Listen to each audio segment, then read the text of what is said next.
ഒരു ദിവസം കൊറോണ കാല സമയമാണ്. അരിയെല്ലാം തീർന്നു വരുന്നു. സ്ട്രീറ്റിൽ 250ഓളം പേർക്ക് ഭക്ഷണം കൊടുക്കണം. അൻപൂലത്തിനകത്ത് മക്കൾക്ക് ഭക്ഷണം കൊടുക്കണം. അരി തീർന്നിരിക്കുന്നു. മാത്രമല്ല കുറച്ച് റേഷനറി ഇതൊക്കെ ഉള്ളൂ. എല്ലാം തീർന്നിരിക്കുക. വളരെ വിഷമകരമായിരിക്കുന്ന അവസ്ഥ. അരി തീർന്നാൽ ഞങ്ങൾ ആദ്യം ചെയ്യുക, ഞങ്ങൾ ഒരുമിച്ച് ബലിയർപ്പണത്തിൽ വീണ്ടും 10 മിനിറ്റ് കൂടി നേരം കൂട്ടുക അല്ലാതെ ഞങ്ങൾക്ക് വേറൊന്നും ചെയ്യാനില്ല. പരിശുദ്ധ കുർബാനയുടെ സമയം നീട്ടുക എന്നുള്ളതല്ല. കുറവുണ്ടെങ്കിൽ, എവിടെങ്കിലും കുറവുണ്ടെങ്കിൽ തമ്പുരാൻ അത് നികത്തണമെന്നുണ്ടെങ്കിൽ ഞങ്ങൾ കുർബാനയുടെ സമയം കൂട്ടുക എന്നത് മാത്രമേ ഞങ്ങൾക്ക് പറയാനുള്ളൂ. അതുകൊണ്ട് പള്ളിയിൽ പോയി കുറേ സമയം കൂടി ഇരുന്നു. ഇതുപോലെ തന്നെ കുറച്ച് നേരം കുർബാനയൊക്കെ കഴിഞ്ഞ് താഴേക്ക് ഇറങ്ങി മക്കളുടെ ഇടയിലൊക്കെ നടന്നു. മക്കളുടെ കഴിഞ്ഞ് അല്പസമയം കൂടെ വീണ്ടും പള്ളിയിൽ പോയിരുന്ന ആവലാതി പറഞ്ഞ് ഇറങ്ങി വരുമ്പോൾ ഒരു വണ്ടിയിൽ നിന്ന് തന്നെ ഒരു വക്കീലും ഇറങ്ങി വരുന്നു. വക്കീലാണെന്ന് എനിക്ക് മനസ്സിലായില്ല. വന്നിട്ട് അയാൾ പറഞ്ഞു, ഞാൻ വക്കീലാണ്. എന്നാ സാറേ, ഇത് കുറച്ച് അരിയാണ്. മദ്രാസ് ഹൈക്കോർട്ടിൻ്റെ മധുര ബെഞ്ച് അൻപൂലത്തിലേക്ക് 2 ടൺ അരി കൊടുത്തയച്ചിരിക്കുക. ഏതോ ഒരാൾക്ക് അരികടത്തൽ കേസുമായിട്ട് ബന്ധപ്പെട്ട ഏതോ ഒരാൾക്ക് ജാമ്യം കിട്ടാൻ വേണ്ടി ആ ജാമ്യ വ്യവസ്ഥ പറഞ്ഞിരിക്കുന്നത് അൻപൂലത്തിന് പ്രത്യേകം മെൻഷൻ ചെയ്ത അൻപൂലത്തിന് പറഞ്ഞ് അരി വാങ്ങിച്ചു കൊടുക്കാനെന്ന് പറഞ്ഞു. അപ്പം ദൈവ പരിപാലന, ദൈവം ആ ജഡ്ജിയിലൂടെ ഇടപെടുകയാണ്. തമിഴ്നാട് ഗവൺമെൻറ്റിലൂടെ ഇടപെടുന്നത് അധികാരികളിലൂടെ. ചില സമയങ്ങളിൽ ചില ബുദ്ധിമുട്ടിൻ്റെയും പ്രശ്നങ്ങളുടെ ഇടയിലൂടെ കടന്നു പോകുമ്പോൾ തെരുവിൽ കിടക്കുന്ന ഒരു മകനെ എടുത്തുകൊണ്ട് വരിക എന്ന് പറഞ്ഞു കഴിഞ്ഞാൽ അതത്ര എളുപ്പമുള്ളൊരു കാര്യമല്ല. പ്രത്യേകിച്ച് നമ്മുടെ ഒരു പോളിസിയുണ്ട്. വഴി കിടക്കുന്ന ഒരാളും വഴിയിലൂടെ നടന്നു പോകുന്ന ഒരാളും അവർക്ക് സ്വാതന്ത്ര്യമുണ്ട്. അതുകൊണ്ട് ഞങ്ങളൊരു ടീം ചെന്നിട്ട് പെട്ടെന്ന് കയറി ഇറങ്ങി അവരെ പിടിച്ച് അൻപൂലത്തിൽ കൊണ്ടുവരില്ല. നാളുകൾ അവൻ്റെ കൂടെ പോയിരുന്ന് ചായ കുടിച്ച് വട കഴിച്ച് തമിഴ്നാടിൻ്റെ തെരുവിലൂടെ നടക്കും. അങ്ങനെ നടന്ന് ഒരു നാൾ അവൻ പറയും, എൻ്റെ കൂടെ വരാമെന്ന്. അതുവരേക്കും നമ്മൾ വെയിറ്റ് ചെയ്യും. അങ്ങനെയാണ് അൻപൂലത്തിൽ ഇത്രയും മക്കൾ ആയി തീർന്നിരിക്കുന്നത്. മേലാതെ അവർ വീണു പോകുന്ന അവസ്ഥയിലാണ് നമ്മൾ താങ്ങിയെടുത്ത് ഇവിടെ കൊണ്ടുവരുന്നത്. ഒരു കാര്യം എനിക്ക് കൃത്യമായിട്ട് നിങ്ങളോട് പറയാനുള്ളത്, ഞാനൊരു സുവിശേഷ പ്രഘോഷകനാണ്, ഒരു വൈദികനാണ്. അതുകൊണ്ട് തന്നെ ഞാൻ എൻ്റെ അനുദിന ജീവിതത്തിൽ സുവിശേഷം പ്രഘോഷിക്കാൻ എനിക്കുള്ള അവസരങ്ങളാണ് എൻ്റെ മക്കളും ഞാൻ കണ്ടുമുട്ടുന്ന വ്യക്തികളുമൊക്കെ. തിരുനെൽവേലിയിൽ നടന്നു തുടങ്ങിയതാണ്. നടന്ന് പതുക്കെ അത് തൂത്തുക്കുടിയുടെ ഒരു ഭാഗത്ത് ചെന്നു. അവിടെ ജട പിടിച്ച് വളരെ വികൃതമായൊരവസ്ഥയെ ഒരു മോനെ കണ്ടു. അവനോട് വർത്താനം പറഞ്ഞു. അവൻ ഏതാണ്ട് എന്നോട് പറഞ്ഞു. തിരിച്ച് ഞാനും അവനോട് ഏതാണ്ടൊക്കെ പറഞ്ഞു. വർത്താനം അരമണിക്കൂറായി. തിരിച്ച് ഞാൻ പറയുന്ന കടവുൾ അൻപായിരിக்கிறேன், അൻപില്ലാത്തവർ കടവുളെ അറിந்து കൊള്ളവില്ലേ, കടവുൾ അൻപായിരിக்கிறேன் എന്ന് പറഞ്ഞു. അപ്പം അവനും ഇടയ്ക്ക് ചിരിക്കുന്നുണ്ട്, ഞാനും ചിരിക്കുന്നുണ്ട്. 2 വട്ടന്മാരെ കണ്ടുകൊണ്ടാന്ന് തോന്നുന്നു ആളുകളെല്ലാം ഒരുമിച്ച് കൂടി. ആളുകൾ കുറച്ച് പേരൊക്കെ ഒരുമിച്ച് കൂടിയപ്പോൾ അവരോടും ഞാൻ ഈശോയുടെ സ്നേഹത്തെ പറ്റി പറഞ്ഞു. ഈശോയാണ് രക്ഷിക്കുന്നത്, ഈശോയുടെ സ്നേഹമാണ് എന്നെ ഇവിടെ ഇരുത്തിയിരിക്കുന്നത്. തിരിച്ച് പോരുമ്പോൾ അവർ ചോദിച്ചു, അച്ഛന് തിരിച്ചു പോരുമ്പോൾ എന്താ വേണ്ടതെന്ന് ചോദിച്ചു. ഞാൻ പറഞ്ഞു, എനിക്ക് ഇച്ചിരി മീൻ കിട്ടുമോ ഈ ഭാഗത്തുള്ളത്? അച്ഛൻ എത്ര വേണം? 3 4 എത്ര കിലോ മീൻ വേണം? 150 കിലോ മീനാ മാസത്തിലല്ല 2 മാസം കൂടുമ്പോഴൊക്കെ അവിടം വരെ പോയാൽ അവർ തരുന്നത്. ഞാൻ പറഞ്ഞു വരുന്നത്, ദൈവം എല്ലാ തരത്തിലും ചെറിയ മക്കളുടെ ശുശ്രൂഷയിൽ കൂടെയുണ്ട്. നമ്മൾ അൻപൂലത്തിലെ ശുശ്രൂഷകൾ അനന്തമായ ദൈവപരിപാലനയുടെ പരിശുദ്ധ കുർബാനയുടെ വലിയ തണലിലാണ് ദൈവം നടത്തുന്നത്. ഈ കാടിനകത്ത് നാട്ടിലെ അച്ഛന് വേണമെങ്കിൽ, നാട്ടിലാണ് ഈ സ്ഥാപനമെങ്കിൽ നാട്ടിലെ അച്ഛന് വേണമെങ്കിൽ വിളിച്ചിട്ട് നല്ല രീതിയിൽ വിളിച്ചിട്ട്, തോമാച്ച ഒരു 10 ചാക്കരി ഇങ്ങ് പോരട്ടെ എന്ന് പറഞ്ഞാൽ ഞാൻ ഉറക്കെ വിളിച്ച് പറഞ്ഞാൽ കേൾക്കുന്നത് കുറച്ച് ആനകൾ മാത്രമേ ഉള്ളൂ. കുറച്ച് ആനകളും കുറച്ച് പുലി അല്ലെങ്കിൽ അങ്ങനെയൊക്കെ കേൾക്കത്തുള്ളൂ. ഇതിന് ചുറ്റും കാടാ. ഇവിടുന്നൊരു 3 കിലോമീറ്റർ പോയി കഴിഞ്ഞാൽ മാത്രമേ ഗ്രാമമുള്ളൂ. അപ്പോൾ ഈ പ്രദേശത്തും ഇവിടെയും ദൈവത്തിൻ്റെ അനന്തമായ പരിപാലന. ദൈവം നമ്മളെ സ്നേഹിക്കുന്നു. ദൈവത്തിൻ്റെ സ്നേഹം പ്രഘോഷിക്കുവാൻ ദൈവം നമ്മളെ കടമപ്പെടുത്തിയിരിക്കുകയാണ്. അങ്ങനെ കടമപ്പെടുത്തിയിരിക്കുന്ന ഏറ്റവും ചെറിയവരോട് പോയി കർത്താവിൻ്റെ സ്നേഹം പറയാൻ വേണ്ടി, ടു റീച്ച് ഔട്ട്. നമ്മൾ അനുഭവിച്ച കർത്താവിൻ്റെ സ്നേഹം പുറത്തേക്ക് ഒഴുക്കുക.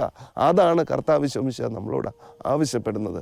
അത് ചെയ്യാനുള്ള എളിയ പരിശ്രമമാണ് ഞങ്ങൾ അൻപൂലത്തിലൂടെ ചെയ്യുന്നത്. തെരുവിലലയുന്ന മാനസിക രോഗികളാണ് അദ്ദേഹത്തിൻ്റെ സ്നേഹിതർ. കയ്യിൽ കരുതിയ ഭക്ഷണപ്പൊതികൾ അവരുടെ നേരെ അച്ഛൻ സ്നേഹപൂർവ്വം നീട്ടുമ്പോൾ ചിലർ ആക്രമിക്കും, മറ്റു ചിലർ തട്ടിപ്പറിക്കും. എങ്കിലും അവരിലെല്ലാം ക്രിസ്തുവിനെ കാണാനാണ് ഫാദർ രാജേഷ് ശ്രമിക്കുന്നത്. അൻപൂലത്തിലെ ഒരു മകനാണ് ലിജോയെ കന്യാകുമാരി തെരുവിൽ അലഞ്ഞു തിരിഞ്ഞ് നടന്നതാണ്. വളരെ മോശമായി മനുഷ്യനാണോന്ന് തോന്നിക്കുന്ന വിധമല്ല ലിജോ മോൻ ഇവിടെ എത്തിയത്. എന്നാൽ ലിജോ മോൻ വന്നു കഴിഞ്ഞെങ്കിലും അവൻ്റെ വസ്ത്രങ്ങളെല്ലാം മുടിയെല്ലാം കൃത്യമായിട്ട് വെട്ടി എല്ലാം വൃത്തിയാക്കി എല്ലാം കഴിഞ്ഞപ്പോഴത്തേക്ക് ഒരു മനുഷ്യക്കോലമൊക്കെ ആയി. അപ്പം ഞങ്ങളിങ്ങനെ തമാശയ്ക്ക് പറയും, പാവങ്ങളുടെ ഹൃതിക് റോഷൻ എന്നൊക്കെ പറയുമ്പോൾ ഭയങ്കര സന്തോഷമാണ്. അങ്ങനെ വളരെ സന്തോഷമായിട്ട് ഇങ്ങനെ പോകുന്നു. അവൻ വന്ന് 2 വർഷം. പക്ഷേ ഇവനൊരു പ്രശ്നമുള്ളത്, ഇവന് ഹാലൂസിനേഷനും ഒക്കെ ഉള്ളതുകൊണ്ട്, ഭയങ്കര പ്രശ്നമുള്ളതുകൊണ്ട് ഇവൻ നമ്മുടെ കണ്ണ് വെട്ടിയ അവൻ പുറത്തേക്ക് പോകും. അവനെ ആരോ വിളിക്കുന്നുള്ള തോന്നലിൽ അവൻ പോകുന്നതാണ്. അവന് ഇവിടുത്തെ സ്നേഹമില്ലാത്തതുകൊണ്ട് ചാടിപ്പോകുന്നൊന്നുമല്ല. പക്ഷേ സോളാർ ഫെൻസിങ് ഒക്കെ ഉണ്ട്. പക്ഷേ ഇതൊന്നും പറഞ്ഞിട്ട് കാര്യമില്ല. ഏതോ ഒരു നിമിഷത്തിൽ ഞങ്ങളുടെ വിരലിനിടയിൽ കൂടെ ലിജോ മോൻ ചാടിപ്പോയത് വനത്തിലേക്ക്. ഒരു ഓഗസ്റ്റ് മാസമാണ് പോയത്. വനത്തിലേക്കാണ് ചാടിപ്പോയത്. ഇങ്ങനെ ചാടിപ്പോയി. അപ്പോൾ അത്യാവശ്യമായിട്ട് ഡെറാഡൂണിൽ ഒരു പ്രോഗ്രാമിൻ്റെ ഡൽഹിയിൽ ഒരു പ്രോഗ്രാമിൻ്റെ ഭാഗമായിട്ട് പോകാൻ വേണ്ടി ഞാൻ ടിക്കറ്റൊക്കെ ബുക്ക് ചെയ്ത് ഇങ്ങനെ ഇവിടുന്ന് ഇറങ്ങി ചെന്ന് കഴിഞ്ഞപ്പോഴത്തേക്ക് ഇങ്ങനെ ലിജോയെ കാണുന്നില്ല എന്ന് പറഞ്ഞത്. തിരിച്ചുടനെ ഞാൻ ഇവിടെ വന്നു. ഞാനും അന്വേഷിച്ചു. 4 മണിക്കൂർ ഇവിടെയെല്ലാം ശരിക്ക് അന്വേഷിച്ചു. കാടിനകത്ത് അന്വേഷിക്കാവുന്നിടത്ത് 9 പേര് അന്വേഷിച്ചു. ആനയുണ്ട്, പുലിയുണ്ട്, കാട്ടുമൃഗങ്ങളെല്ലാം തന്നെയുണ്ട്. അങ്ങനെയുള്ള കാടിനകത്ത് ലിജോ മോൻ. അവനെ കിട്ടുമോ എന്നുള്ളത് അവന് വേണ്ടിയുള്ള പ്രാർത്ഥന മാത്രമാണ് ഈ 3-4 ദിവസങ്ങളിൽ എൻ്റെ മനസ്സിൽ സംഭവിക്കുന്ന മുഴുവൻ. ഭക്ഷണം നമുക്ക് ഇറങ്ങത്തില്ല. അങ്ങനെ വിഷമിച്ചിരിക്കുന്ന അവസ്ഥയിൽ ഒരു ഓഗസ്റ്റ് 8-ാം തീയതി കുർബാന അർപ്പിച്ചുകൊണ്ടിരുന്ന എനിക്ക് അവിടുന്ന് ഒരു 1/2 കിലോമീറ്റർ അപ്പുറത്ത് നിന്ന് ആരോ വിളിക്കുന്നത് പോലെ ഒരു തോന്നൽ. ശരിക്കും വിളിച്ചെന്നുള്ള സത്യം. ആ സ്വരം തന്നെ ആയിരിക്കും ഞാൻ കേട്ടത്. കാര്യം ഇവിടെ 1/2 കിലോമീറ്റർ അവിടെ നിന്ന് വിളിച്ചാലും കേൾക്കുന്ന ഒരു സ്ട്രക്ചറാണ് ഭൂമിയുടെ. അപ്പം അവിടെ ചെന്നപ്പോഴത്തേക്ക് കാട്ടുവേലയ്ക്ക് പോയ ഒരുത്തൻ എന്തോ ഒന്ന് അവൻ്റെ തോളത്ത് കിടപ്പുണ്ട്. ലിജോയ്ക്കൊരു 5.5 അടി പൊക്കമുള്ള ലിജോ എല്ല് ശരീരത്തോട് ഒറ്റിച്ചേർന്നതുപോലെ ഏതാണ്ട് പീഡ അനുഭവിച്ച് കിടക്കുന്ന ഈശോയെ പോലെ കല്ലും മുള്ളിലെല്ലാം പോയി ദേഹമെല്ലാം മുറിഞ്ഞ് വാടിയ ചീരത്തണ്ട് പോലെ അവൻ ഒരാളെ കൊണ്ടുവന്നിരിക്കുന്നു. ഞാൻ എന്നാ ചെയ്യേണ്ടതെന്ന് എനിക്കറിയത്തില്ല. അവനെ എൻ്റെ തോളത്തിട്ടുകൊണ്ട് എൻ്റെ കുഞ്ഞിനെ എടുത്തുകൊണ്ട് ഞാൻ ഇങ്ങനെ വരിക. അൻപൂലത്തിൽ വന്നു. എല്ലാവർക്കും അതിശയം. അവൻ ഇന്നും ജീവനോടെ ഉണ്ട്. ദൈവത്തിൻ്റെ സ്നേഹം എത്ര വലുതാ! തമ്പുരാൻ നമ്മളെ സ്നേഹിക്കുന്നതിന് ഇതിനേക്കാളൊക്കെ വലിയ തെളിവ് എന്നതാ. കർത്താവ് നമ്മളെ സ്നേഹിക്കുന്നു. ടു ബി വിത്ത് ഹിം, കർത്താവിനെ ആരാധിക്കുക. അപ്പോൾ കർത്താവിന് വേണ്ടി മുറിയപ്പെടാൻ നമുക്ക് സാധിക്കും. അപ്പോൾ ദൈവം നമ്മുടെ കാര്യങ്ങളെല്ലാം നടത്തിത്തരും. ദൈവം നമ്മുടെ മക്കളെ, കാണാതെ പോകുന്ന മക്കളെ ദൈവം നമുക്ക് അടുപ്പിച്ചു തരും. ഗാനകോകിലമായ രാധാമണി മുതൽ പാവപ്പെട്ട ഋതിക് റോഷൻ വരെ നീളുന്ന 130ഓളം പേർ. അവർ സ്കൂളിലെ കുട്ടികളുടെ അച്ചടക്കത്തോടെ ഇവിടുത്തെ എല്ലാ പരിപാടികളിലും സജീവമാകുന്നു. മാതാവേ, നിൻ മാധ്യസ്ഥം തേടുന്നു മക്കൾ നിൻ സന്നിധേ. പ്രാർത്ഥിക്കണേ നിത്യവും നീ ഈശോയിൽ ഞങ്ങളെ ചേർക്കണേ. മാതാവേ, ഈ സമൂഹത്തിൻ്റെ ക്ലേശങ്ങൾ പരസ്പരം പങ്കിട്ടു ജീവിക്കാൻ, ഈ സമൂഹത്തിൻ്റെ ക്ലേശങ്ങൾ പരസ്പരം പങ്കിട്ടു ജീവിക്കാൻ ആശ്വാസമേശുനാഥനെ കാണാൻ നീ കൂടി എന്നിൽ വാഴണേ. ഇവിടെ അൻപൂലത്തിൻ്റെ ഭാഗമാകാനായിട്ട് ഞങ്ങൾക്ക് സാധിച്ചതിൽ ഒരുപാട് സന്തോഷമുണ്ട്. ഈശോയുടെ ഈ ചെറിയ മക്കൾക്ക് വേണ്ടിയിട്ട് ഞങ്ങൾക്ക് ജീവിക്കാൻ സാധിക്കുന്നു എന്നതിൽ അതിന് ദൈവം തന്ന അവസരത്തെ ഓർത്ത് ദൈവത്തിന് ആദ്യമേ നന്ദി പറയുന്നു. അൻപൂലത്തിൻ്റെ പ്രത്യേകത എന്ന് പറഞ്ഞാൽ പരിശുദ്ധ കുർബാനയിൽ ഞങ്ങൾക്ക് കിട്ടുന്ന ശക്തി സംഭരിച്ചുകൊണ്ടാണ് ഓരോ ദിവസവും പ്രഭാതത്തിന് ഞങ്ങളുടെ ദിവസം ആരംഭിക്കുന്നത്. അതിനുശേഷം ആ കുർബാന ഞങ്ങൾ ജീവിക്കാനായിട്ട് പരിശ്രമിക്കുന്നു. ഓരോ മക്കൾക്കും ഞങ്ങളാലാകുന്ന രീതിയിലുള്ള സഹായങ്ങളും അല്ലെങ്കിൽ ശുശ്രൂഷകൾ ചെയ്തുകൊണ്ട് അവരിൽ ഈശോയെ തന്നെ കണ്ടെത്താനാണ് ഞങ്ങൾ പരിശ്രമിച്ചുകൊണ്ടിരിക്കുന്നത്. പ്രത്യേകമായിട്ട് തെരുവിൽ നിന്നൊക്കെ നമ്മളൊരു മക്കളെ എടുത്തിട്ട് വരുമ്പോൾ അവരെ ആദ്യമായി തന്നെ കുളിപ്പിച്ച് പുതിയ വസ്ത്രങ്ങളൊക്കെ ഇടിപ്പിച്ച് ഭക്ഷണം കൊടുത്ത് അതൊരു പ്രത്യേക അനുഭവം തന്നെയാണ് ഞങ്ങൾക്ക്. മാനസിക ഉല്ലാസത്തിലൂടെയാണ് ഇവരെ ജീവിതത്തിലേക്ക് തിരിച്ചു കൊണ്ടുവരുന്നത്. രാവിലെ 6 മണിക്ക് എണീൽക്കുന്നു. തുടർന്ന് വ്യായാമങ്ങൾ, ഭക്ഷണം, ജോലികൾ, ചികിത്സകൾ, കലാപരിപാടികൾ ഇവയിലൂടെ ഇവർ ഒരു തിരിച്ചുവരവിന് ശ്രമം നടത്തുന്നു. അൻപുലവും ഒരു കൂട്ടായ പ്രവർത്തനമാണ് ഞങ്ങളത് ചെയ്യേണ്ടത്. ഇവിടെ അൻപുലം MCBS സഭയുടെ സമൂഹമാണ്. അതുകൊണ്ട് അതുമാത്രമല്ല, ഡൊറോത്തിയൻ സിസ്റ്റേഴ്സ് ഇവിടെ ശുശ്രൂഷ ചെയ്യുന്നു. ഇവിടെ ഒരു ജിപ്സൺ ചുള്ളിയച്ഛൻ ഉണ്ടായിരുന്നു, ദീപക്കച്ഛൻ ഉണ്ടായിരുന്നു, പ്രത്യേകിച്ച് കൊല്ലറേട്ടച്ഛൻ ഉണ്ടായിരുന്നു. ഇപ്പം എനിക്ക് എന്നെ സഹായിക്കാൻ വേണ്ടി ദൈവം തന്നിരിക്കുന്ന അച്ഛൻ ബിനു കുളങ്ങര അച്ഛന് ദൈവം തന്നേക്കുന്ന അനുഗ്രഹമാണ്.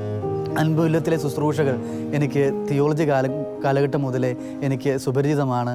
കാരണം ഞങ്ങളുടെ 1-ാം വർഷം തന്നെ, തിയോളജി പഠിക്കുന്ന 1-ാം വർഷം തന്നെ ഇവിടെ വരാനും 3 ആഴ്ച ഇവിടെ ആയിരിക്കാനും ഇവിടുത്തെ ശുശ്രൂഷകളുമൊക്കെ ആയിട്ട് ഇഴകിച്ചേരാനുമൊക്കെ ആയിട്ടുള്ള ഒരു വലിയ അവസരം ഇവിടെ ദൈവം എനിക്ക് ഒരുക്കി തന്നിരുന്നു. ഈ ഒരു ഭവനത്തെക്കുറിച്ച് അന്ന് മുതലേ ദൈവാനുഭവത്തിൻ്റെ ഒരു ഇടമായിട്ടാണ് മനസ്സിലാക്കാൻ വേണ്ടി സാധിക്കുക. ഈ ഭവനത്തിൻ്റെ ഒരു ദിവസം ആരംഭിക്കുക പരിശുദ്ധ കുർബാനയുടെ ആരാധനയോടെയും അതിനുശേഷമുള്ള വിശുദ്ധ ബലി അർപ്പണത്തിലൂടെയും ഒക്കെയാണ്. അതുപോലെ തന്നെ ഒരു ദിനം അവസാനിക്കുന്നതും വിശുദ്ധ കുർബാനയുടെ ആരാധനയോടെയാണ്. ഡൊറോത്തിയൻ സിസ്റ്റേഴ്സാണ്. അവർ രാത്രിയെന്നില്ല പകലില്ലാതെ അവരെ തന്നെ പിഴിഞ്ഞ് ഊറ്റി മക്കൾക്ക് കൊടുക്കുന്നു. എൻ്റെ പേര് സിസ്റ്റർ ഗ്രേസി. ഞാൻ ഡൊറോത്തിയൻ സന്യാസ സമൂഹത്തിലെ അംഗമാണ്. ഞാനിവിടെ വന്നിട്ട് 4 വർഷമായി. ഞങ്ങൾ 4 സിസ്റ്റേഴ്സാണ് ഇവിടെ സേവനം ചെയ്യുന്നത്. ഈ പാവപ്പെട്ട ഈ മക്കളുടെ ഇടയിൽ സേവനം ചെയ്യാനായിട്ട് എനിക്ക് ഒത്തിരി ആഗ്രഹമുണ്ടായിട്ട് ഞാൻ ഇങ്ങോട്ട് വന്നതാണ്.